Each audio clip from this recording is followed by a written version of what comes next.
Hi, my name's Tess and I'm a speech pathologist here at CUI. And I'm Kiara, an OT here at CUI.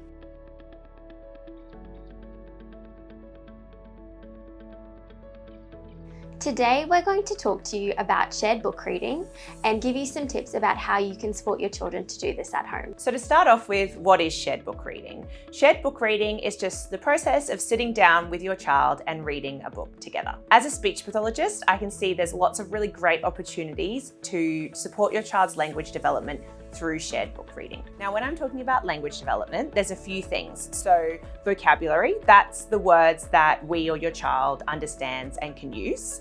Grammar development, which is the structure of sentences and words. Being able to understand and answer questions, and also narrative development, which is skills in telling stories and sharing ideas. As an OT, my focus towards shared book reading is a little bit different.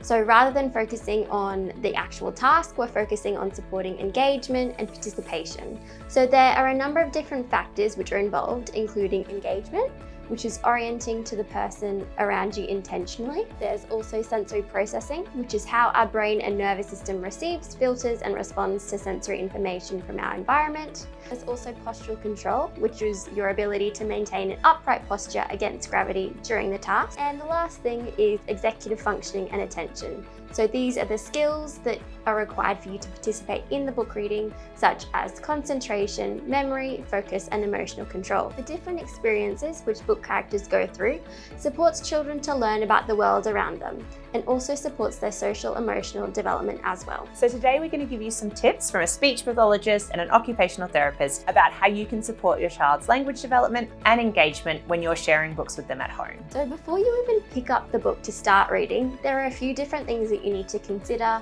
such as how you set up your environment and how you engage your child. One thing to consider when choosing a book to read is rich vocabulary. So we're looking at words that you don't hear in everyday speech. Hearing these new words in a story will really help to build your child's vocabulary in a fun and meaningful way. So you could be looking for describing words or adjectives like terrific and wonderful, or doing or thinking words, which are verbs, and examples might be slinked or pondered. Books are also a great way for children to learn about narrative structure. And this is really important for sharing and understanding stories and also talking about our own experiences. Look for books with a really clear structure. So it might include characters and a setting.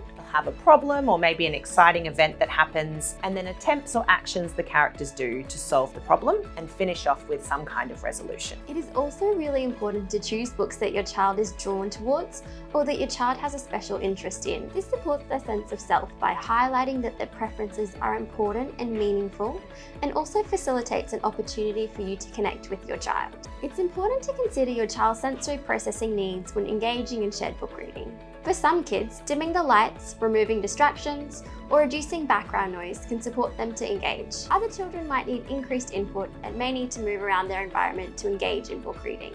For children with postural control challenges, sitting upright for the duration of a book can be really tricky. Instead, they could try laying down or be supported with pillows around them. Yeah, and when setting up the space, you should also consider where you and your child are in relation to each other. So try positioning yourself so your child can see your face. This is going to help them connect and it'll help them understand you. They can see your facial expressions and hear the voices. Once you've chosen a book, it's time to sit down and to actually engage in book reading. So here are some tips of how you can do that to support language and engagement. So one thing you're going to be doing is reading the words in the book. Did you know you don't always have to read exactly what the text says? One thing you can do is look at the words and change them a little bit to match where your child is at, what they can understand, maybe how long they can sit and listen. Some books can be really wordy and have lots of text. In these books, we can chop out sentences or make the sentences a bit simpler to help your child understand and stay engaged. Another thing you can do to help their vocabulary and understanding of words is to introduce words when you come along to them. So if you find a word in a book that your child is not familiar with, this is a great opportunity to help them expand their vocabulary. Start out by repeating the word with your child and letting them have a turn to say it. Then talk about what it means. Discuss words that are similar and opposite and show them how to use it in a sentence. Sometimes when we read books with children, it can be really tempting to ask lots of questions. But often this isn't the best way to help your children engage or to help them understand what they're reading. So try balancing comments and questions with the rule of 5. 4 comments for every 1 question. So some of the types of comments we can use are looking comments. We could say, oh, look at what's happening. Oh, I can see a cow. Look at the pig. We can talk about what you can see happening in the book, like the man is milking the cow. We can encourage our child to think more about the pictures or the stories. I wonder what the cow is thinking. I wonder what will happen next. We can tell, so tell a story or share something related to the pictures. If you're reading about a farm, you can talk about a time you and your child went to a farm together. And then you can ask a question about something they can see. Supporting engagement during shared book reading is really important, and a way that you can do this is by bringing the story to life. By changing your voice to suit different characters, creating different sound effects, pausing to create suspense, and changing your expressions to demonstrate the different emotions and to set the mood of the book. It's also really fun to start to incorporate play elements into the shared book reading.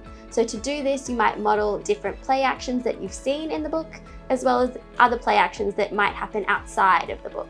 Another really important way that you can support engagement is by focusing on connection. Connection is one of the most important factors to consider when engaging in shared reading. Being present during the interaction with your child supports them to understand that their time spent with you is really meaningful and valuable, and also facilitates some lovely interactions where you and your child can connect by changing elements of the book to reflect your child's everyday experiences, or by changing the name of the main character in the book to that of your child. Another great way to support engagement is by including your child. So talking and connecting can help language development, but it also helps engagement and supports your child to identify that you value their opinions and thoughts. You can also include your child in the task by asking them to flick the pages, to search for different objects in the pages of the book, and by asking them to pick character voices. So just because the book has finished, it doesn't mean the fun and learning has to stop. We have some really great tips coming up with how you can keep the fun and the learning going once you finish the book. So one of the ways that you can do that is by supporting your child to engage in play, by using the story that you've just read. So you can model scenes that you've seen in the book, also expand on scenes that might not have happened. You can also question what could characters have done differently and introduce new problems as well. You could also sort of continue the story outside of play. So if a character is baking a cake in the book, you could also bake a cake outside of the book to keep that story alive. Another thing you can do to support your child's language and narrative development is summarizing and retelling the story after you've finished reading. So there are a few parts of a narrative to think about while you're retelling a story. This includes who the characters are, where the story happens, the problem or the initiating event that kind of starts the story off, the feelings and the actions of the characters as they're trying to solve the problem, and then the ending or the resolution, where the problem maybe does or doesn't get fixed, and thinking about how the character feels at the end. Another thing to do to support your child's vocabulary development is to continue to use those new words out and about in your everyday life. So if you're reading a story and there's a new word you and your child talk about, use that word when you're brushing your teeth, getting ready for school, when you're out and about, so that the child can see how to use that word themselves when they want to. We hope that you found some of these tips or tricks useful, and we really encourage you to try them the next time that you are engaging in shared book reading with your children. Yeah, and if you'd like any more sort of information or support around any of the things we've mentioned today, just head to our website where we have lots of blogs about things like engagement, shared book reading, and language development.